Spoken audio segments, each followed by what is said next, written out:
목도하심으로 2월 셋째 주 주일 낮 예배 하나님 앞에 올려드리도록 하겠습니다.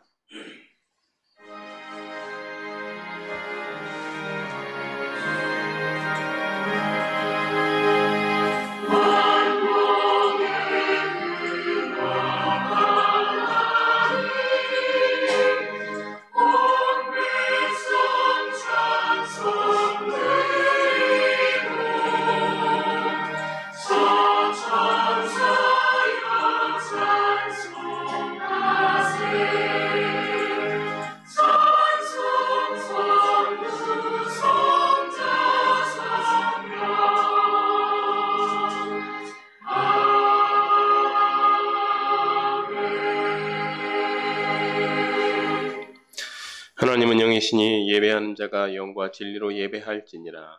아멘. 이 시간 함께 일어나셔서 19장 찬송하시겠습니다.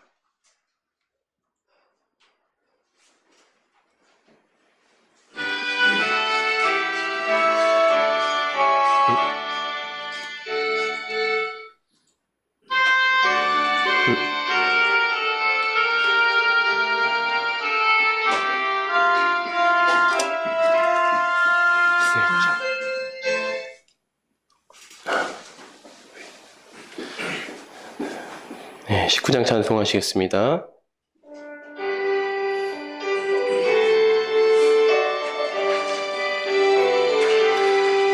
찬송하는 소리 있어 사람 기뻐하도다.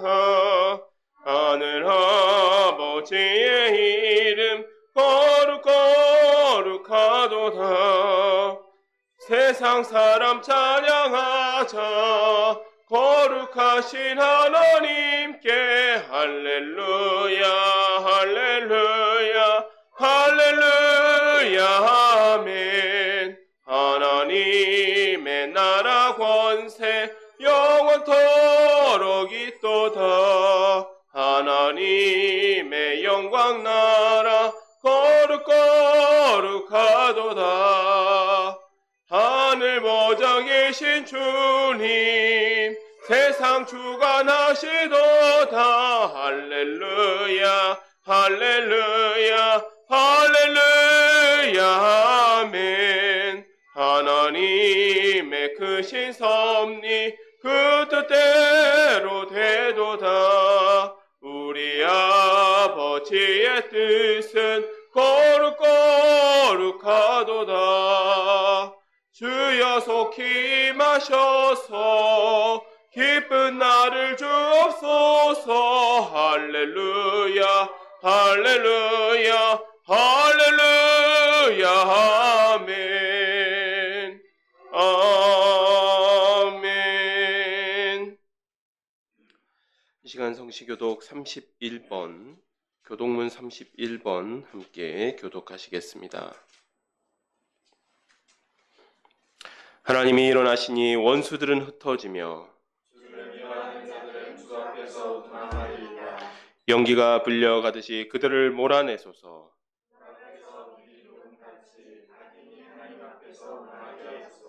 의인은 기뻐하여 하나님 앞에서 뛰놀며 기뻐하고 즐거워할지어다.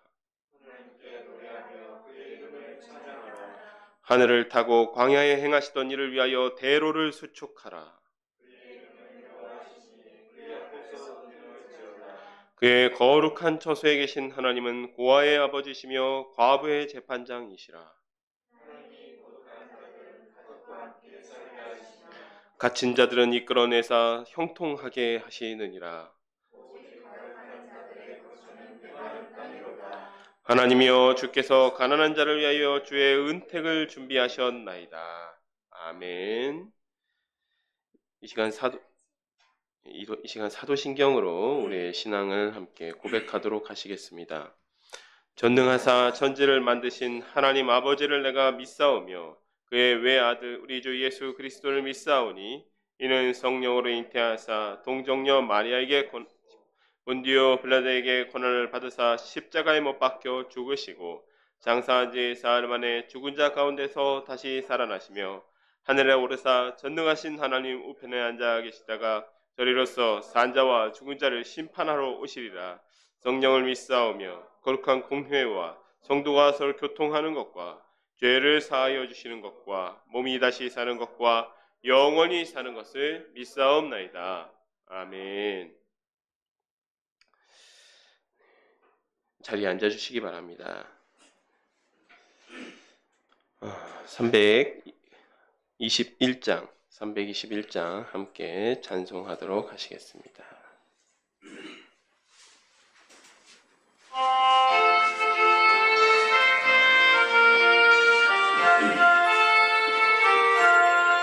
날 대속하신 예수께 내 문명 모두 드리니 늘 진실하게 하소서. 내 구주 예수여, 나 구주 위에 살리라. 내 기쁨 한량 없으리. 내 갈 길이 인도하소서. 내 구주 예수여, 날 구원하신 예수를 일평생 의지하오니 날 영접하여 주소서. 내 구주 예수여, 나 구주 위에 살리라. 내 기쁨 한량 없으리. 내 갈 길이 인도하소서. 내 구주 예수여, 주 십자가에 달리사 날 자유하게 했으니 내 몸과 마음을 주 위에 다쓰게 하소서. 나 구주 위에 살리라. 내 기쁨 한량 없으리. 내 갈 길이 인도하소서. 내 구주 예수여. 아멘. 이 시간 우리를 대표해서 오미숙 권사님 나오셔서 기도 인도해 주시겠습니다.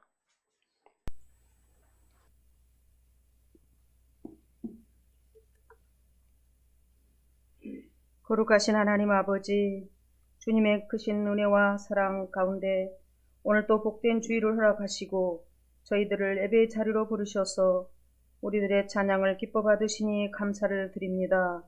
주님 홀로 영광 받으시옵소서. 엿새 동안도 우리들을 일마다 때마다 도우셨고 범사에 지켜주신 은혜에 감사를 드립니다. 하지만 여전히 게으르고 나태하며 허물된 모습들이 있었다면 자비하신 주님 용서하여 주시옵소서. 하나님 아버지, 대한민국을 위해 기도합니다.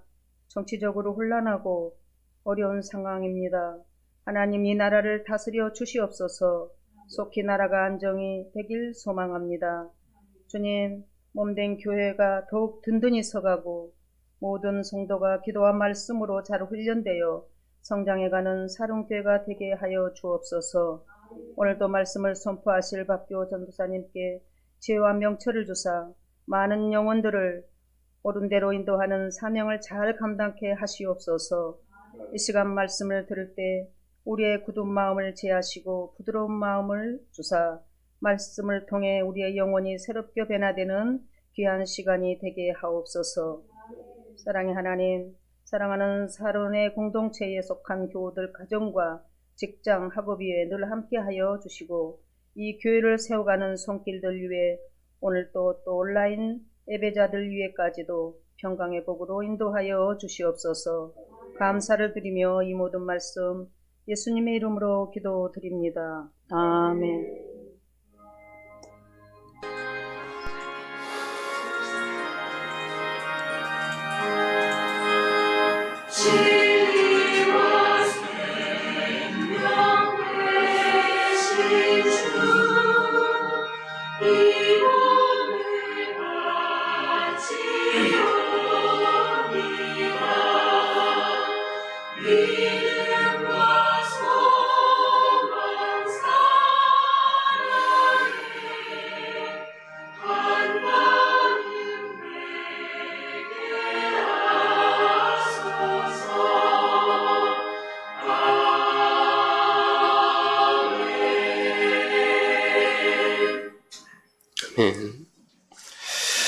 시간 우리에게 주신 하나님의 말씀은 에스겔서 4장 9절에서 12절 말씀입니다. 에스겔서 4장 9절에서 12절 말씀입니다. 구약 성경 1155페이지에 있습니다. 제가 봉독하도록 하겠습니다. 너는 밀과 보리와 콩과 팥과 조와 귀리를 가져다가 한 그릇에 담고 너를 위하여 떡을 만들어 내가 옆으로 눕는 날수 곧 390일 동안 먹되 너는 음식물을 따라서 하루 20세겔씩 때를 따라 먹고 물도 6분의 1 흰씩 되어서 때를 따라 마시라. 너는 그것을 보리떡처럼 만들어 먹되 그들의 목전에서 인분불을 피워 구울지니라. 아멘. 제가 기도하고 말씀을 나누도록 하겠습니다.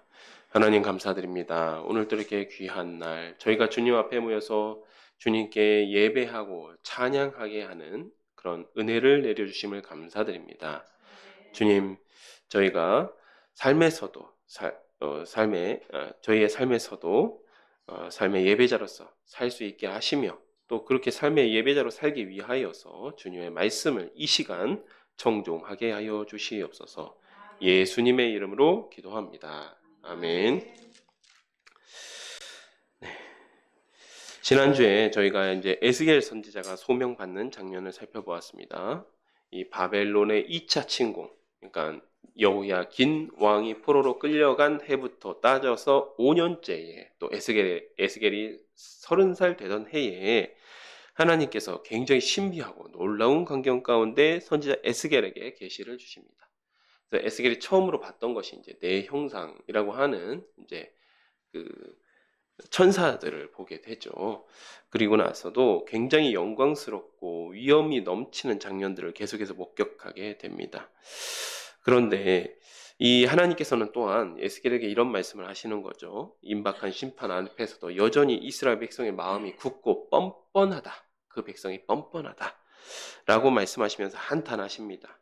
또 에스겔 선지자를 그들에게 보내지만 너희 그 동족들, 그 이스라엘 백성들이 너희 말도 듣지 않을 것이다. 라는 사실도 이미 알고 계십니다. 그런데 하나님께서는 그렇기 때문에 너 가지 마라. 어차피 가서 안 들을 거 뻔하다. 라고 포기하시는 것이 아니라 에스겔을 이스라엘 백성에 내가 너를 파수꾼으로 세울 것이다. 라고 말씀하십니다. 이 시간은 선지자로서 그 사명을 감당하는데 에스겔이 감당해야 되는 그런 고통, 고난, 그리고 그 십자가가 있습니다. 또 에스겔이 왜 이런 일들을 감당해야 했는지에 대해서 함께 살펴볼 것입니다. 지난주에 3장 21절까지 저희가 함께 살펴보았기 때문에 22절입니다. 3장 22절부터 보도록 하겠습니다. 여호와께서 권능으로 거기서 내게 임하시고 또 내게 이르시되 일어나 들로 나아가라. 내가 거기서 너와 말하리라 하시기로 내가 일어나 들로 나아가니 여호와의 영광이 거기에 머물렀는데 내가 전에 그 발 강가에서 보던 영광과 같은지라. 내가 곧 엎드리니 주의 영이 내게 임하사 나를 일으켜 내 발로 세우시고 내게 말씀하여 이르시되 너는 가서 내 집에 들어가 문을 닫으라.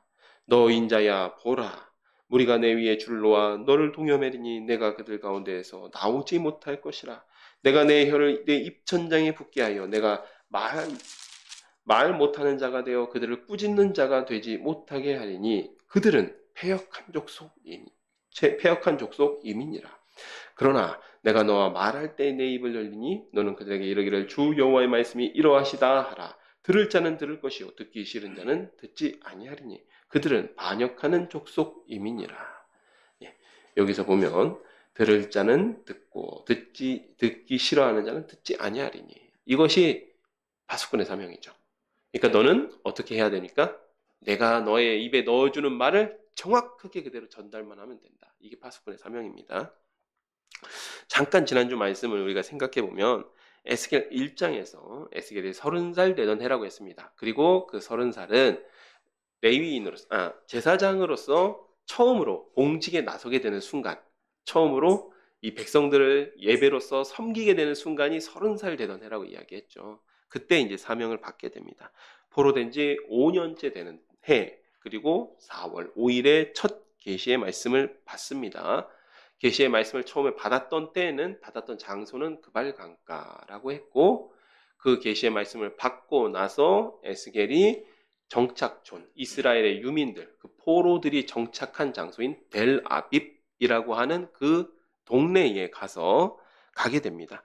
그런데 포로 정착촌에 들어와 봤습니다. 근데 에스겔이 본 것은 그 하나님께서 위험찬 모습으로 임하시면서도 한탄하시는 모습이었거든요. 내 백성이 듣지 않는다. 내 백성이 너무나 뻔뻔하다. 그리고 나에게 패역하다. 대든다. 이 말씀을 하셨는데 자기 눈으로 돌아와서 보고 나니까 정말 그 백성들이 그렇게 하고 있는 것입니다. 그렇기 때문에 7일을 알아두었다. 답답한 가슴에 두려움에 알아두었다라고 기록하였습니다. 바로 그때의 일입니다. 그로부터 7일 후에 하나님께서 말씀으로 에스겔에게 임하시는 것이죠.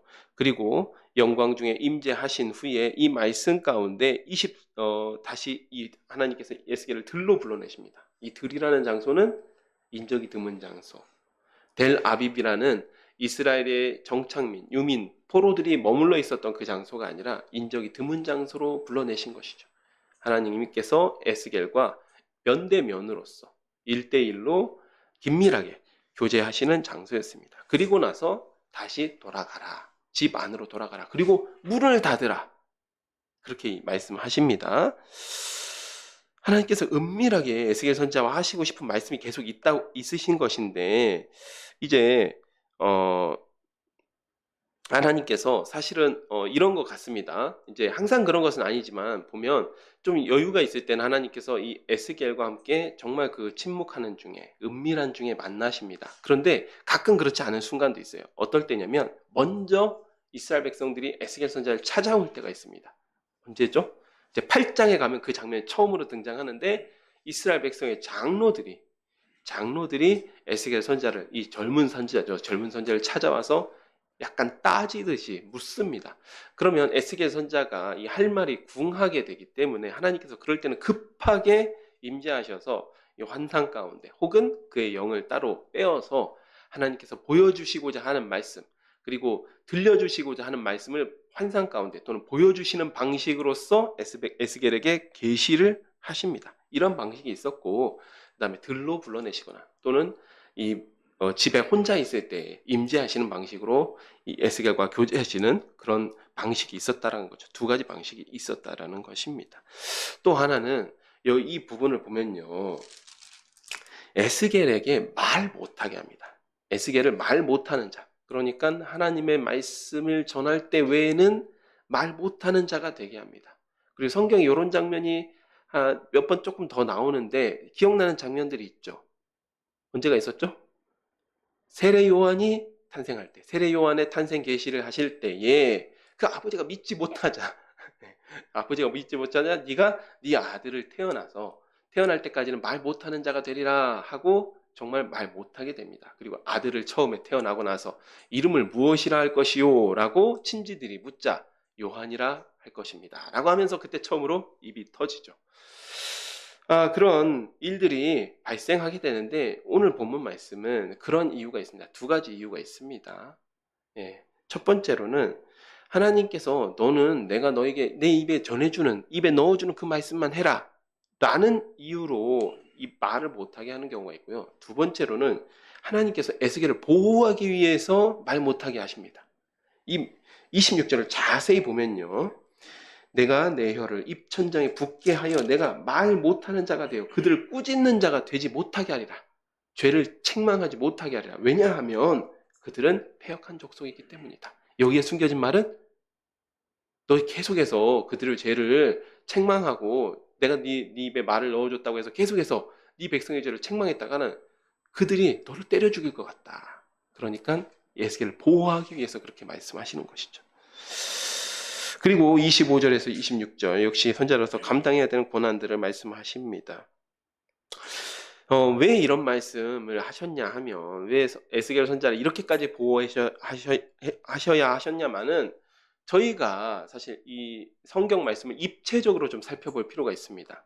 이 에스겔서에 집중하지만 지금까지 배워온 말씀들과 함께 살펴볼 필요가 있거든요. 그런데 우리가 예레미야서의 그런 흔적들을 찾아볼 수가 있습니다. 예레미야서의 29장에 이미 본 장면 중에 예레미야가 바벨론 포로에 있던 거짓 선지자들과 싸우는 장면이 나옵니다. 27장, 28장, 29장이 통째로 거짓 선지자들과 싸우는 장면인데 29장은 특별히 바벨론 포로로 가 있는 중에 그들 중에서도 활동하던 거짓 선지자들이 있었다라는 것이죠. 그들이 선지 예언했던 내용이 무엇입니까?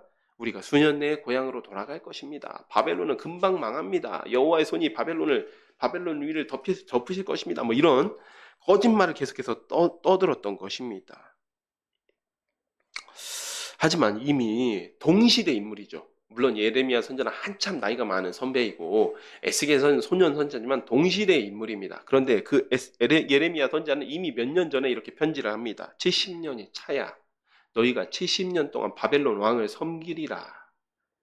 그리고 70년이 차야 너희가 고향 땅에 돌아올 수 있다라고 편지를 보냈습니다. 그러니 어떻게 알아? 그 바벨론 땅에서 너희의 대가 끊어지지 않도록 너희가 충분히 거기서 잘 먹고 잘 살 준비를 해라. 그리고 이 거룩한 백성의 대가 끊어지지 않도록 해라. 그렇게 부탁을 합니다. 그런데 이런 상황에 그런데 그런 예언을 받고도 바벨론 포로들, 특별히 이 거짓 선지자들이 주도하는 그 포로들이 듣지 않고 본국에 항의 편지를 보내죠. 너희들은 이런 자가 활동할 때까지 뭐 했냐? 그러면서 예레미야를 핍박하도록 그렇게 압박을 넣는 그런 항의 편지를 보냅니다. 이런 상황에서 에스겔이 이스라엘 백성의 죄를 지적하고 회개의 말씀을 선포하면 선지자를 향한 적개심 그리고 박해 그런 것들이 일어난다는 것입니다. 그래서 여기 보면 또 그런 말씀이 있죠. 25절입니다. 무리가 내 위에 줄을 놓아 너를 동여매리니. 에스겔 선지자의 에스겔 선지자 이렇게까지 하나님께서 조심시키는데도 박해를 받는다라는 의미입니다. 자, 선지자가 감당해야 되는 고난은 이게 끝이 아니었습니다. 6장에 연이어서 계속해서 나옵니다. 4장입니다. 죄송합니다. 4장에 먼저 1절부터 3절까지 보겠습니다. 너 인자야 토판을 가져다가 그것을 내 앞에 놓고 한 성읍 곧 예루살렘을 그 위에 그리고 그 성읍을 에워싸되 그것을 향하여 사다리를 세우고 그것을 향하여 흙으로 언덕을 쌓고 그것을 향하여 진을 치고 그것을 향하여 공천대를 둘러세우고 또 철판을 가져다가 너와 성읍 사이에 두어 철벽을 삼고 성을 포위하는 것처럼 에워싸라. 이것이 이스라엘 족속에게 징조가 되리라. 이제 이 선지자가 감당해야 되는 고난 그 직전에 예루살렘이 곧 포위당하고 곧 함락당한다라는 말씀을 행위로서 드러내게 하시는데 특별히 에스겔 선지자가 이런 식의 그 표징으로서 드러내게 하는 행동으로서 예언을 전달하는 방식이 굉장히 많습니다. 예루살렘의 함락이 임박했다는 말씀입니다. 여기서 1절을 보면 토판을 가져다 예루살렘을 그 위에 그리라 라고 이야기하십니다. 토판은 이 진흙, 여기 그발 강가니까 진흙은 잘 구할 수 있었겠죠. 그 진흙으로 만든 평평한 판을 의미합니다. 근데 그때 당시 주로 종이라고 했던 건 파피루스 아니면 양피지입니다. 그런데 파피루스는 주로 이제 애굽에서 생산되는 생산품이죠. 그러니까 포로들이 구하기가 어렵습니다. 그리고 양피지라고 하는 것은 우리가 일반적으로 두루마리 성경에서 양피지를 많이 생각하시는데 상당히 고가의 종입니다. 종이가 아니죠. 사실은 양 한 마리 나와야 책 한 권 쓸 수 있는 겁니다. 물론 양이 좀 크면 책을 여러 권 쓸 수 있겠지만 그러니까 양의 가죽위에다 쓰는 것이기 때문에 굉장히 고가의 종입니다. 그러니까 포로들이 구하기 어렵죠. 그래서 그때 당시에 바벨론에서도 일반 서민들, 평민들 같은 경우에는 토판에 주로 뭘 기록했다라고 합니다. 그러니까 너 역시도 구하기 쉬운 토판을 가져다가 그 위에 예루살렘 성을 그려놓고 그 예루살렘 성이 포위되는 장면들을 그려놔라 라는 이야기죠. 무슨 의미입니까? 예루살렘 성이 곧 포위된다. 바벨론 군대에 포위된다라는 이야기였습니다. 그래서 지난주에도 말씀드렸지만 이 예언의 말씀이 임한 후 토판을 그린 후에 불과 5년이 지나면 예루살렘이 완전히 포위되게 됩니다. 그리고 7년이 지나면 예루살렘이 함락됩니다. 1년 반을 포위당한 채 지내는 것이죠. 바벨론 군대가 바벨론 본토를 떠나기까지 고작 4년에서 5년 남은 시점에 임한 말씀입니다. 자, 그리고 하나님께서 이 말씀을 하신 후에 에스겔에게 고통스러운 너는 삶을 살아야 된다. 너 백성을 위해서, 너 백성의 선자로 살기 위해서는 고통스러운 삶을 살아야 된다라고 말씀하십니다. 자, 그 장면을 함께 보겠습니다. 너는 왼쪽으로 또 왼쪽으로 누워 이스라엘 족속의 죄악을 짊어지되 내가 눕는 날수대로 그 죄악을 담당할지니라. 내가 그들의 범죄한 횟수대로 내게 날수를 정하였나니 곧 390일이니라. 너는 이렇게 이스라엘 족속의 죄악을 담당하고 그 수가 차거든 너는 오른쪽으로 누워 유다 족속의 죄악을 담당하라. 내가 내게 40일로 정하였나니 하루가 1년이니라. 너는 또 내 얼굴에 에워싸인 예루살렘 쪽으로 향하고 팔을 걷어 올리고 예언하라. 내가 줄로 너를 동이리니 내가 에워싸는 날이 끝나기까지 몸을 이리저리 돌리지 못하리라. 너는 밀과 보리와 콩과 팥과 조와 귀리를 가져다가 한 그릇에 담고 너를 위하여 떡을 만들어 내가 옆으로 눕는 날수 곧 390일 동안 먹되 너는 음식물을 달아서 하루 20세겔씩 때를 따라 먹고 물도 6분의 1 흰씩 되어서 때를 따라 마시라. 너는 그것을 보리떡처럼 만들어 먹되 그들의 목전에서 인분불을 피워 구울지니라.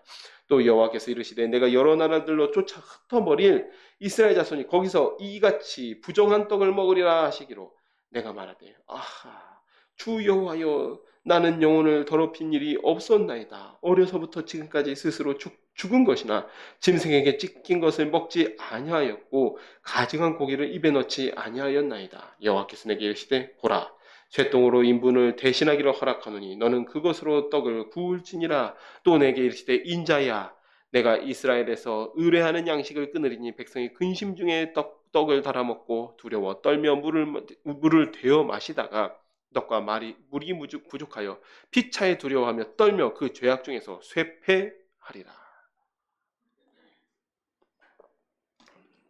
여기 4절에서 8절에 이스라엘의 죄를 짊어지는 그 선지자의 모습이 나옵니다. 하나님께서 이렇게 명령하시는 것이죠. 이 모로 누우라는 것입니다. 430일을 모로 누워서 지내라는 것인데 왼쪽으로 390일, 오른쪽으로 40일을 모로 누워서 누우라고 말씀하십니다. 아, 누워 지내면 뭐 편하겠네 라고 생각하실 수도 있지만 여기서는 몸을 돌릴 수가 없죠. 그러니까 처음에 하루는 편할 수 있죠. 처음에 하루 편할 수 있지만 굉장히 고통스러운 것입니다. 그리고 사람이 오랫동안 누워있으면 어떻게 됩니까? 환자들 같은 경우에 욕창 같은 게 생기죠. 근데 계속해서 그렇게 모로 누우라고 말씀하십니다. 그 이유가 뭐냐? 각각 북이스라엘과 남유다의 범죄한 횟수대로 선지자가 대신하여서 너는 편히 눕지 말고 모로 누워서 지내라 라고 말씀하시는 것이죠. 하나님께서 친히 설명하십니다. 1년이 1일이다. 하루가 1년이다.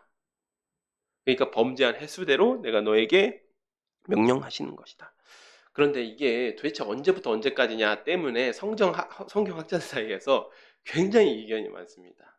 예, 뭐 저도 좀 찾아보니까 굉장히 이견이 많더라고요. 그래서 뭐 분열 왕국 그러니까 그러니까 북왕국과 이제 북이스라엘 남유다 이렇게 나오니까요. 분열 왕국 때부터 시작하면 예루살렘 멸망까지가 한 390년 정도 됩니다.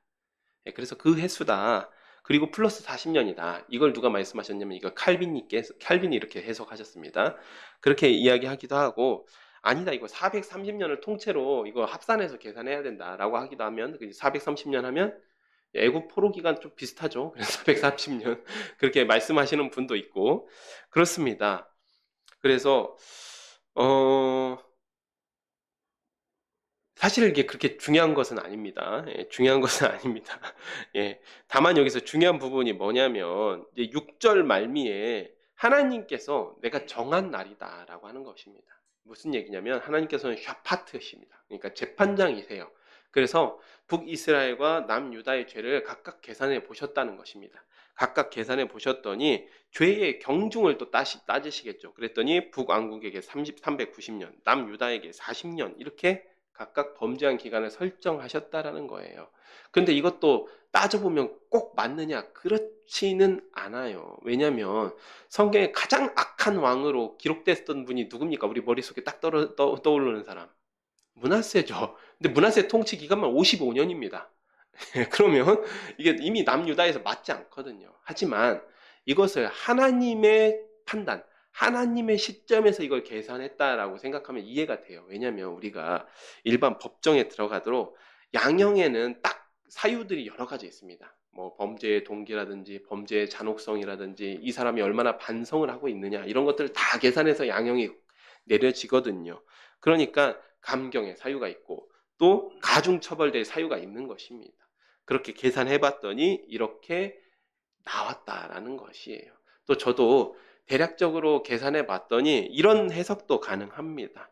솔로몬 왕이 초반에는 조금 잘했습니다. 그렇죠. 그러다가 성전 짓고 나서 자기 왕궁 지으면서 조금 교만해지고 타락하게 됩니다. 또 여러 아내들을 맞이하면서 우상숭배를 하게 돼요. 에스겔서 뒷부분에 가면 이 장면이 비유로서 설명되는 장면들이 나오니까 그때 다시 이야기하도록 하고, 그럼 그때부터 솔로몬 왕이 성전을 완공하는 시점부터 계산하잖아요. 그럼 바벨론 포로 귀환까지가 한 428년, 430년 정도가 나옵니다. 그러니까 그렇게 계산할 수도 있지만 이 횟수에 대한 해석보다는 하나님께서 판정하셨다. 이게 더 중요하다라는 것이죠. 자, 그리고 또 몸을 줄로 묶고 바벨론 군대에 포위될 예루살렘을 향해서 예언을 해야 합니다. 자, 그런데 여기서 보면 에스겔이 이 행동만 제약되는 것이 아니라 먹는 것조차 제약됩니다. 먹는 것조차. 오늘 본문이었죠. 9절에서 31절을 보면요. 390일간, 그 죄악을 담당해야 되는 390일간은 밀과 또 여러 가지 잡곡을 섞은 빵만 먹어요. 그런데 그 양이 얼마냐? 20세겔이라고 합니다. 20세겔. 그리고 물은 6분의 1 흰만 먹을 수 있습니다.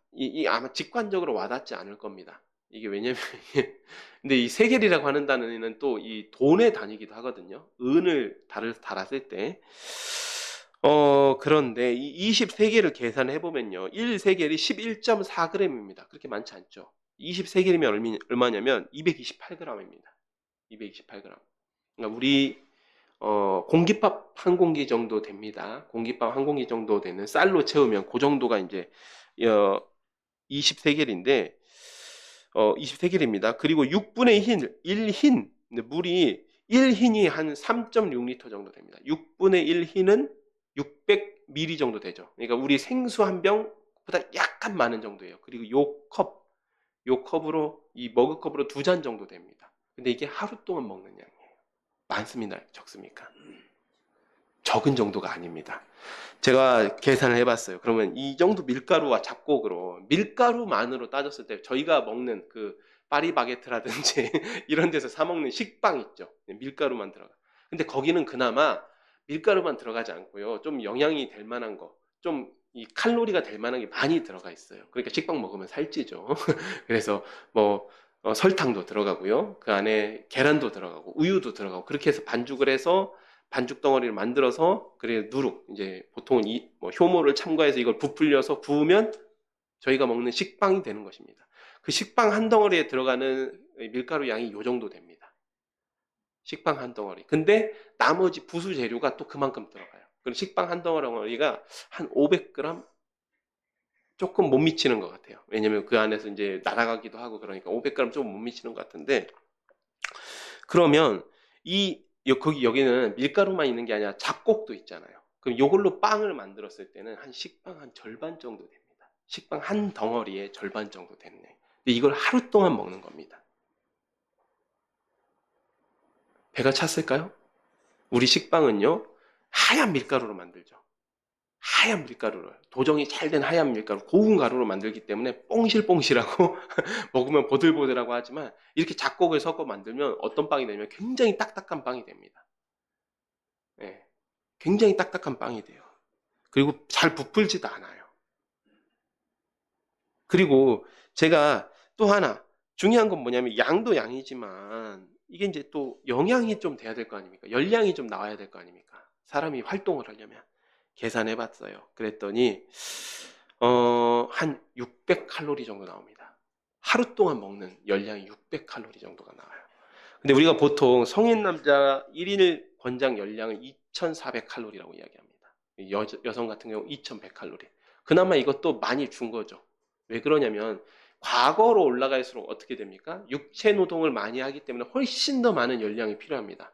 그렇죠. 그래서 우리나라도 보면 이제 밥공기 사이즈 같은 걸 보면 이 구한말 시대 보면 이게 밥공기인지 냉면 그릇인지 모르는 데다가 밥을 담아 드시죠. 이런 대접. 이게 이제 한 공기입니다. 요즘에는 요런 공깃밥 그릇 한 공기 먹습니다. 저희가 그만큼 열량이 많이 필요하지 않은 시대가 되었는데 과거에는 그렇지 않았습니다. 그러니까 사실은 모로 누워서 지내라고 했는데 모로 누워서 지낼 수밖에 없는 환경입니다. 사람이 뭘 먹어서 힘이 있어야죠.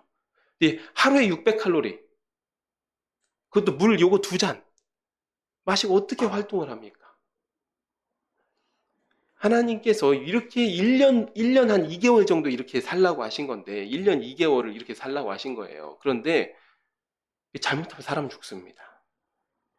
생존할 수 있는 최소한의 물, 최소한의 곡식만 준 거예요.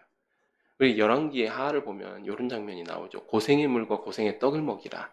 미가야 선지자가 아합 왕에게 기분 나쁜 소리 했다고.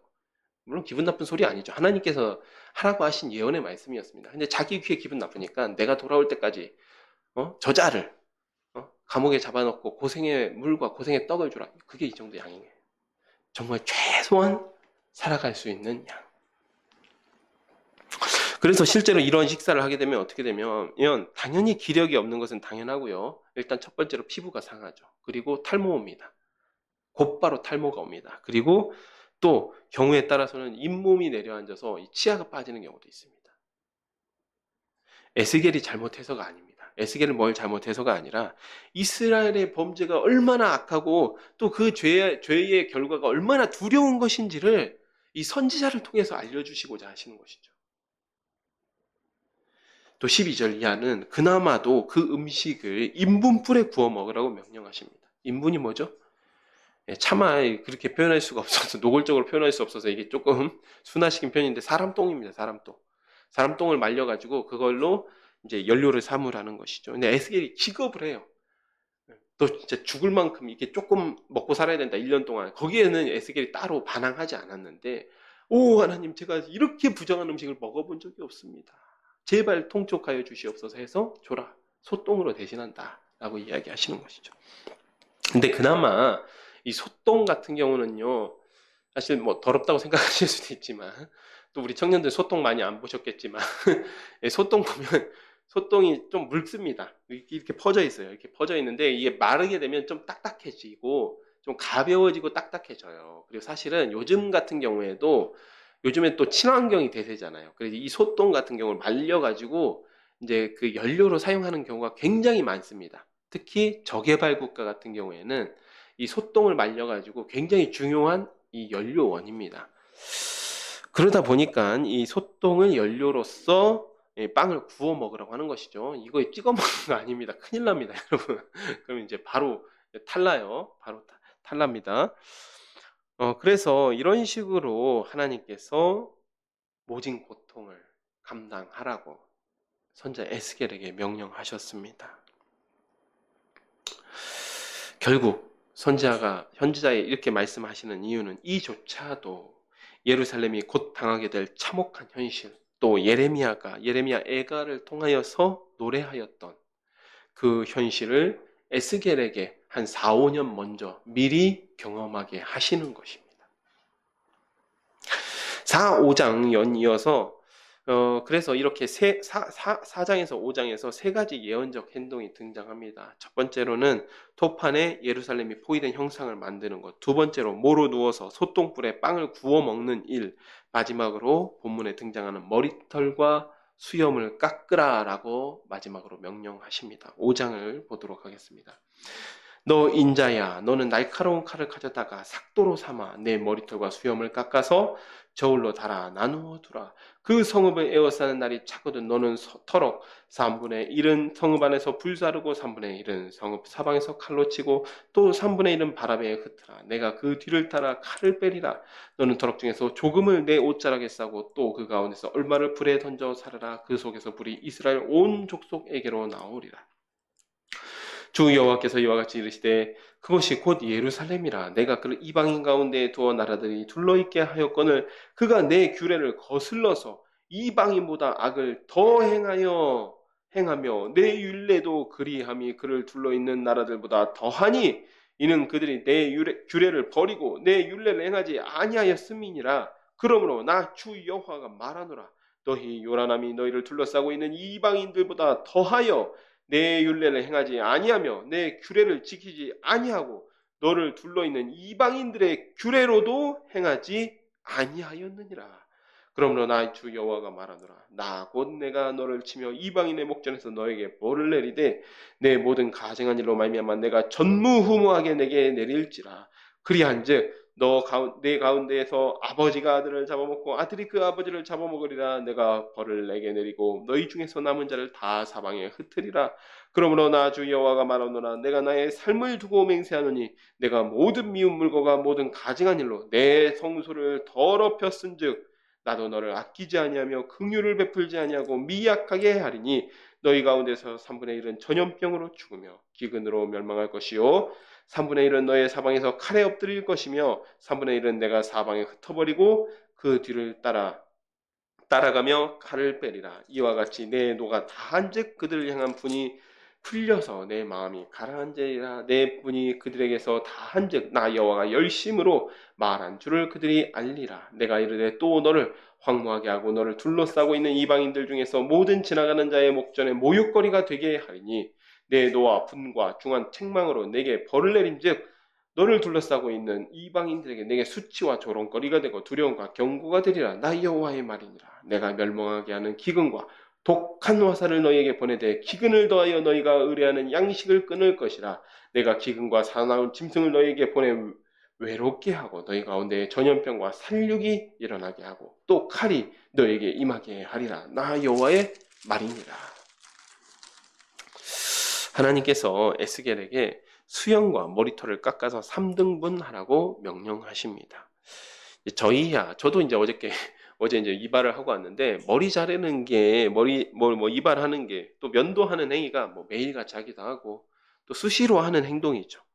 하지만 이제 고대 이스라엘에서는 이 수염과 머리를 깎는 행위는 대단히 수치스러운 행동입니다. 심지어는 좀 약간 가혹하기도 한데 이해하시고 과거에는 이제 탈모가 생겨서 머리가 빠지는 것도 굉장히 부끄러워했습니다. 굉장히 수치스러워했어요. 그런데 에스겔은 심지어 신분이 뭐죠? 제사장이었습니다. 선지자이지만 제사장 가문에서 자란 제사장입니다. 제사장은 율법 이제 레위기 21장 5절을 나중에 한번 예배 끝나고 찾아보셨으면 좋겠는데요. 레위기 21장 5절을 보면 율법의 제사장은 절대로 머리에 삭도를 대거나 혹은 이 수염의 양 끝을 자를 수가 없었습니다. 이게 절대로 금지된 행동입니다. 지극히 거룩한 자리에서 하나님께 제사하는 직분을 맡은 자들을 이러한 것들로 구별했던 것이죠. 그런데 그 수염과 머리털을 자르라라고 말씀하시는 것입니다. 그리고 그 깎은 털들을 3등분해서 3분의 1은 성 안에서 불사르고 3분의 1은 성 바깥에서 칼로 치고 3분의 1은 바람에 흩는 것이죠. 그리고 조금 남은 터럭은 불에 던져 사르게 하십니다. 이것은 모두 이스라엘이 이와 같은 심판을 받으리라는 예언이라는 것을 하나님께 설명하시고 계십니다. 자, 그래서 2절 말미에 보면 바람에 흩은 것은 하나님의 칼이 따라가서 치시게 되는 것이죠. 바벨론 군대와 싸우다가 칼에 죽고 또 전염병과 이 불사른 것은 전염병과 기근으로 죽으리라는 것이고요. 또 사방으로 흩어졌다가 바람에 흩은 것은 사방으로 흩어졌다가 하나님의 심판의 칼을 맞아서 모두 죽게 된다. 죽음으로 심판을 당한다라는 말씀입니다. 자, 5절 이하로 비로소 이 모든 예언적 행위들에 대한 이유, 그 예언적 행위들이 무엇인지 설명을 하는 게 아니라 왜 이렇게 되었는지 이유를 말씀하십니다. 여기가 사실 가장 중요한 것이죠. 자, 그런데 이것은 곧 예루살렘이라 내가 그를 이방인 가운데 두어 나라들이 둘러있게 하였거늘 7절 너희의 요란함이 너희를 둘러싸고 있는 이방인들보다 더하여 내 율례를 행하지 아니하며 여기서 요란함은 이 우상 숭배를 하는 행위 이런 것들이 그것들이 이방인들보다 더 더했다. 그리고 그렇기 때문에 당연히 내 규례 하나님의 율법을 지키지 않았다. 심지어는 여기가 좀 굉장히 기가 막혀 하시는 장면이에요. 너를 둘러있는 이방인들의 규례대로 행하지 아니하였다. 이 말씀 어떤 뜻입니까? 어떻게 하나님의 백성인 너희가 이방인들보다도 못할 수가 있냐? 이방인들보다도 더할 수가 있냐? 이 말씀을 하시는 것이죠. 하나님께서 이스라엘 백성에게 처음에 복을 주시며 그 가나안 땅에 살고 있는 이방인들을 전도하고 선교하라고 가나안 땅에 보내놨더니 하나님의 말씀을 듣지 않는 것을 넘어서 그 이방인들조차도 혀를 내두를 정도로 그러한 모습으로 산다고 진노하셨습니다. 이 말씀은 첫째로 윤리 도덕적으로도 이방인들보다도 못하다라는 말이죠. 그리고 두 번째로는 이방인들조차 헛된 우상, 자기들 민족의 신이죠. 자기들 민족의 신을 섬기기는 하지만 이방인들조차 그 우상들 어려워할 줄 안다는 거예요. 자기들 민족의 신들은 어려워할 줄 알지만 이방인 이스라엘은 오망방자에서 하나님 두려운 줄도 모르고 오히려 대들고 있습니다. 그래서 하나님께서 이제는 자비를 베풀지 않으시고 이스라엘 백성이 하나님께 했던 대로 갚으시겠다라고 말씀하십니다. 11절에 모든 미운 물건과 가증한 일로 내 성소를 더럽혔은즉 이는 성전에서 행해진 우상 숭배를 말씀하시는 것이죠. 요시야 왕 때에 어떻게 했습니까? 그의 할아버지 므낫세가 성전에 세워놨던 온갖 우상들을 깨끗하게 정화하고 이스라엘 백성들과 심지어 이스라엘 백성들 다 불러 모아놓고 하나님만 섬기기로 이제부터 우리가 율법을 준행하겠습니다라고 맹세하게 했습니다. 그런데 그 요시야 왕이 죽은 후에 그 아들 여호야김이 왕이 된 후에 모든 것이 예전으로 되돌아갑니다. 이에 대해서 자세히 기록되고 있는 이 8장을 보면요. 이 예루살렘 성전 안에 있는 그 종교 혼합주의 그리고 그 우상 숭배의 거의 온상이라고 할 수 있는 곳이 예루살렘 성전입니다. 하나님께 제사도 드리고 온갖 우상들에게도 분향하고 심지어 제단을 등지고 태양 숭배도 하고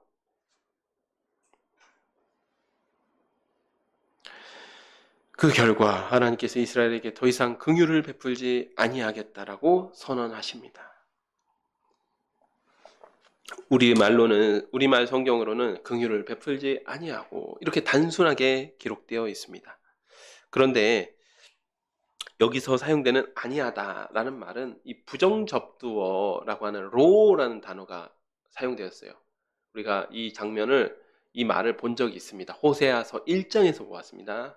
내가 너희를 긍휼히 여기지 아니하리라 로루하마 너희는 이제부터 내 백성이 아니다 로암미 그 부정접두 로입니다. 근데 이 로라는 이 뉘앙스가 보통 우리가 이 히브리어에서 부정어를 표현할 때 두 가지 정도 단어를 사용하는데 로라는 단어가 있고 알이라는 단어가 있습니다. 근데 이를테면 제가 만약에 우리 여기 앞에 있는 주역 형제에게 너는 거기 가지 마라 라고 하면 알이라는 단어를 사용합니다. 가지 마라.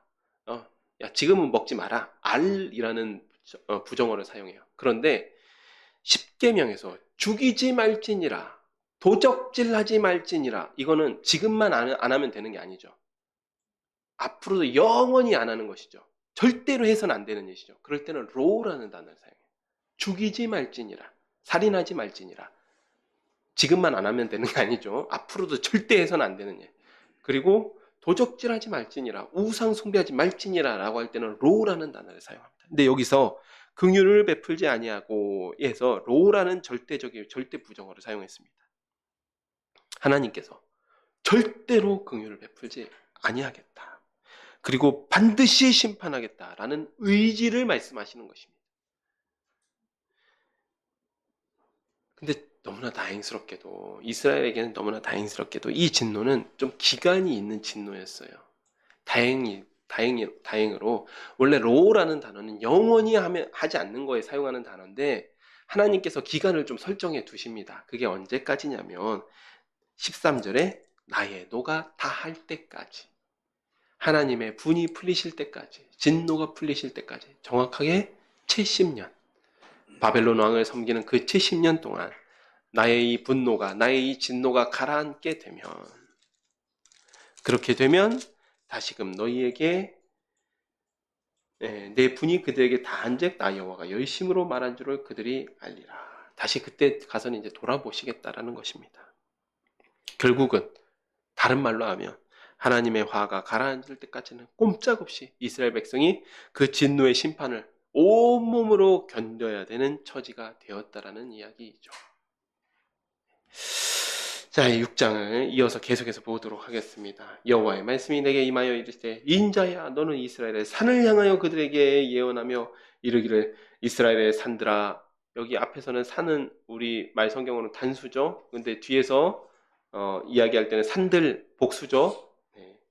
주 여호와의 말씀을 들으라. 주 여호와께서 산과 언덕과 시내와 골짜기를 향하여 이같이 말씀하시기를 나 곧 내가 칼이 너희에게 임하게 하여 너희 산당을 멸하리니 너희의 제단들이 황폐하고 분향 제단들이 깨뜨려질 것이며 너희가 죽임을 당하여 너희 우상 앞에 엎드러지게 할 것이라.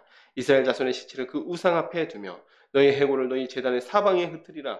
내가 너희가 거주하는 모든 성읍이 사막이 되게 하며 산당을 황폐하게 하리니 이는 너희 제단이 깨어지고 황폐하며 너희 우상들이 깨어져 없어지며 너희 분향제자들이 찍히며 너희가 만든 것이 폐하여지며 또 너희가 죽임을 당하여 엎드려지게 하여 내가 여호와인 줄을 너희가 알게 하려 함이라.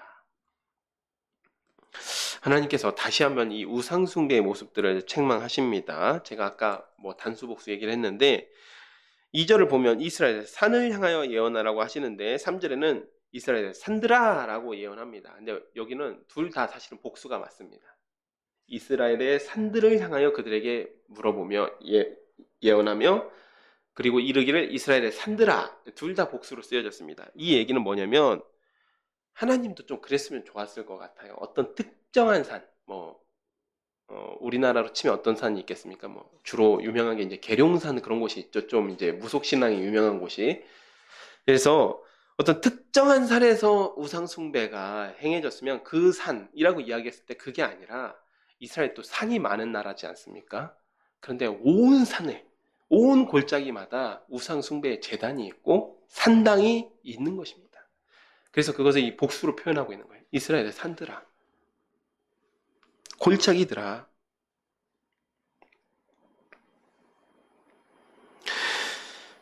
놀라운 사실은 그 산당들에는 이스라엘 역사를 보잖아요. 그런데 그 산당들은 우상만을 위한 제단도 있었습니다. 그렇지만 어떤 것은 하나님을 예배한다면서 산당들을 여러 군데 지어놓습니다.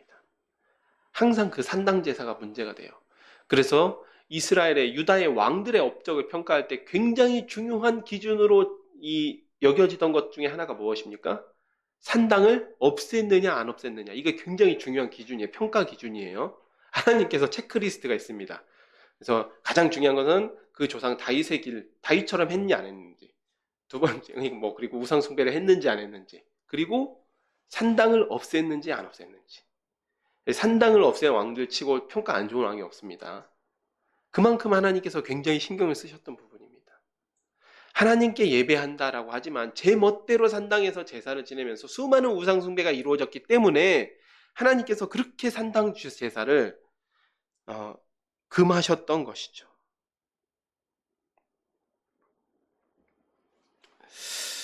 그러나 하나님께서는 그 모든 것, 하나님께서 정하신 방식을 어긋난, 벗어나 있는 그 모든 것을 우상숭배라고 말씀하시며 그 산당과 함께 산당에서 제사 드린 사람들까지도 모두 심판하시겠다라고 말씀하십니다. 자, 여기서 또 하나 알 수 있는 사실은 우리도 이스라엘 백성들처럼 하나님께 예배한다라고 착각할 수 있다는 것입니다. 이스라엘 백성 여기서 물론 우상을 위한 제단도 있었지만 그것이 아니라 자기들은 하나님께 예배한다라고 생각하고 산당에서 제사를 드렸다는 것입니다. 아예 하나님이 아닌 무엇을 추구하면서 사는 사람들은 구분하기 너무나 쉽습니다. 아예 정말 돈을 위해서 살다든지 자기 성공을 위해 산다든지 어떤 인간관계를 위해서 산다든지 목적이 분명한 사람들, 자기 우상을 위해서 살아가는 사람들, 그런 사람들은 아주 분명하게 구별됩니다. 그러나 정작 그리스도인들이 취약한 점이 어떤 것이냐? 바로 이 부분이라는 것이죠. 성경에 기록된 하나님이 아니에요. 자기가 생각한 하나님입니다. 자기가 원하는 방식으로, 자기가 이해한 방식으로 하나님께 예배합니다. 그런 사람들의 특징이 무엇입니까? 자기는 굉장히 신앙생활 열심히 한다고 생각하죠. 그런데 하나님께서는 말씀하십니다. 이러한 것도 모두 다 우상 숭배다. 어쩌면 더 위험할 수 있습니다. 드러나지 않기 때문에. 이스라엘 백성이 이 사람들은 무엇이 잘못되었는지, 이스라엘 백성들처럼 이 사람들도 무엇이 잘못되었는지조차 모르는 경우가 허다합니다. 이제 오늘 본문에서 보이는 선지자의 모습은 성경에 등장하는 여느 선지자들보다 처량해 보입니다. 참 말이 좀 이상하게 들릴 수도 있지만 저는 참 이 에스겔의 모습을 볼 때마다 좀 주제는 없지만 동정심이 들 때가 있습니다. 어떻게 저렇게까지 살 수 있을까? 특히나 예레미야서, 에스겔서 볼 때 우리가 아는 그 사랑과 은혜가 풍성하신 하나님이 맞나? 라는 의문마저 들게 합니다. 마치 하나님께서 주의 종 선지자를 학대하시는 것처럼 보일 때가 있습니다. 겨우 목숨만 붙여놓을 만한 그런 음식을 먹게 하시면서 430일을 모로 누워 생활하게 하십니다.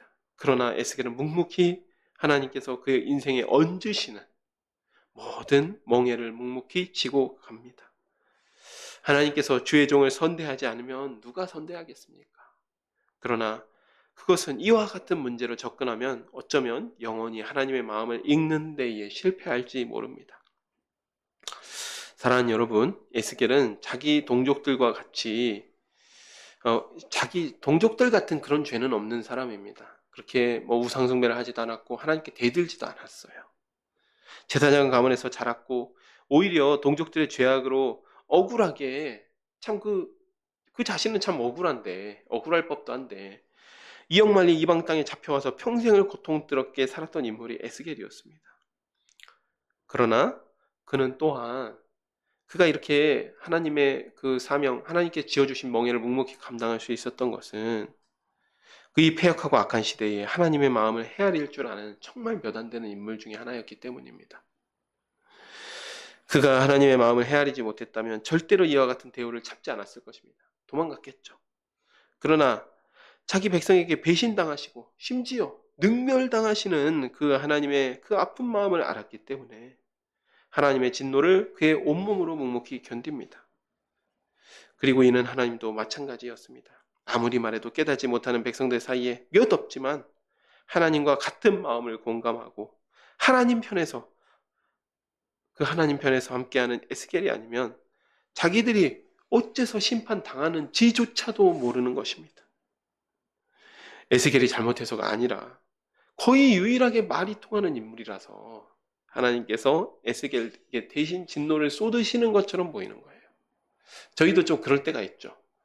어떤 사람이 잘못은 그 사람이 했습니다. 근데 너무 꽉 막혀서 말이 안 통해요. 근데 그 옆에 있는 사람이 좀 내 마음을 알아줘요. 그리고 이 사람은 좀 말이 통해요. 그럼 어떻게 됩니까?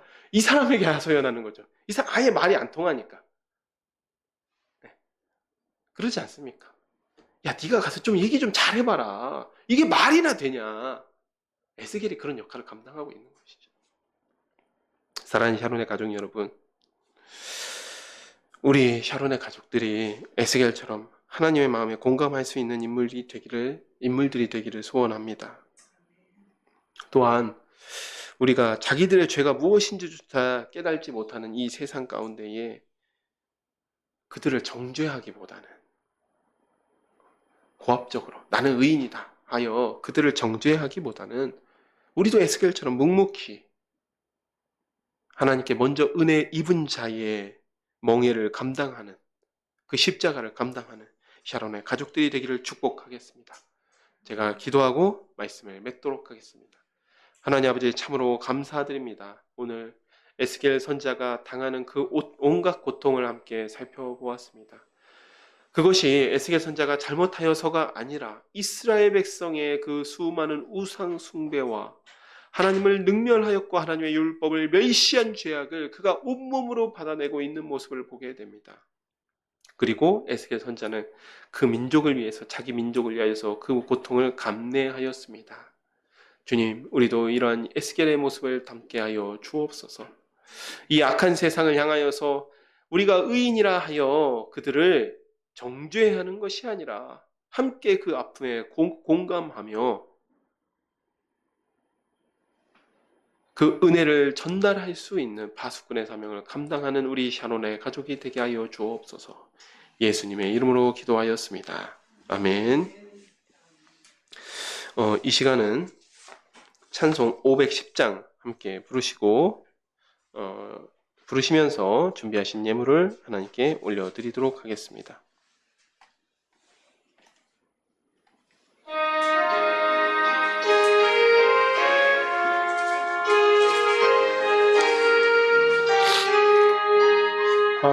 하나님의 진리 등대 길이 빛나니 우리들도 등대되어 주의 사랑 비추세. 우리 작은 불을 켜서 만바다 비추세. 물에 빠져 헤매느니 건져내어 살리세. 죄의 밤은 깊어가고 성난물 결설렌다. 어디 불빛 없는 가고 찾는 물이 많구나. 우리 작은 불을 켜서 험한 바다 비추세. 물에 빠져 헤매느니 건져내어 살리세. 너의 등불도 두어라. 거친 바다 비춰라. 빛을 찾아 헤매느니 생명선에 건져라. 우리 작은 불을 켜서 험한 바다 비추세. 물에 빠져 헤매느니 건져내어 살리세. 아멘. 네. 오늘 우리 샤론교회 예배에 참석하신 여러분 모두를 주님의 이름으로 환영하며 하나님의 은혜와 진리가 함께 하시기를 축복합니다. 예, 교회 주보 뒤편에 보면 우리 교회 기도 제목이 있습니다. 함께 여러분 기도하실 때 생각날 때마다 우리 교회를 위해서 기도해 주시면 감사하겠습니다. 또 한 가지 더 기도 제목 제가 부탁드리겠는데, 이제 우리 청년들 또 이제 입학 시즌이 다가오잖아요. 입학 시즌이 다가오면 또 열심히 또 전도를 합니다. 열심히 전도하는데, 전도할 때 정말 꼭 그 한 영혼 찾아내고 또 그들을 전도하여서 올바른 말씀의 길로 인도할 수 있는 그런 또 귀한 은혜가 있도록 함께 기도해 주시면 감사하겠습니다. 예, 그럼 다 같이 일어나셔서 3장 찬송하시고 주기도문으로 예배를 마치도록 하겠습니다.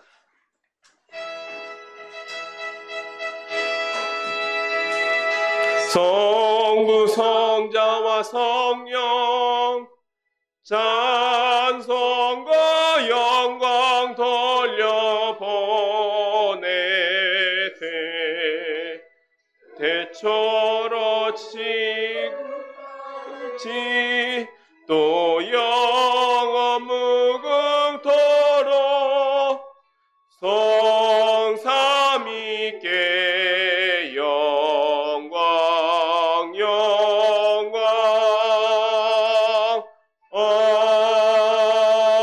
아멘. 하늘에 계신 우리 아버지여, 이름이 거룩히 여김을 받으시오며 나라가 임하시오며 뜻이 하늘에서 이루어진 것 같이 땅에서도 이루어지이다. 오늘 우리에게 일용할 양식을 주시옵고 우리가 우리에게 죄 지은 자를 사하여 준 것 같이 우리의 죄를 사하여 주시옵고 우리를 시험에 들게 하지 마시옵고 다만 악에서 구하시옵소서. 나라와 권세와 영광이 아버지께 영원히 있사옵나이다. 아멘.